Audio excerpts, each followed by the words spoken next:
કેટલાક આગેવાન હમણાં અમારા પાટણના ઉત્તર ગુજરાતના રોજ આવી મારા વિરુદ્ધ કંઈક બોલે એટલે મેં ચિત્તો ભર્યો થોડો, તમે આ શું રોજ બોલ બોલ કરો છો? એટલે હું બોલ્યો એટલે એમને ખરાબ લાગ્યું.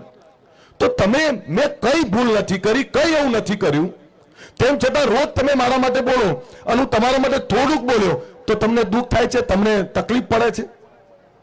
હું માણસ છું, એવું શું કર્યું છે મેં? શું આ સમાજના ધારાસભ્ય સંસદ સભ્યો નહીં મળ્યા? અત્યારે 35-40 થી વધારે ધારાસભ્ય સંસદ સભ્યો બન્યા છે, બેઠા છે. અમદાવાદમાં કોઈનું મકાન પડે તો ક્યાં ગયો અલ્પેશ ઠાકોર? કોઈની ભેંસ મરી જાય તો કે ક્યાં ગયો અલ્પેશ ઠાકોર? સાહેબ, મકાન પડી જાય એ પૂછવા નહીં આવતા કે મકાન મળ્યું કે ના મળ્યું. મકાન 150 લોકોને મકાન અપાઈ દીધા છે, 150 લોકોને મેં મકાન અપાઈ દીધા છે. પણ એમને નાનું મકાન નથી જોતું, એમને સારા એરિયામાં મકાન ના જોતું હોય, એમને બંગલા જોતા હોય તો બંગલાની તાકાત નથી મારામાં. જે સરકારની ધારા ધોરણ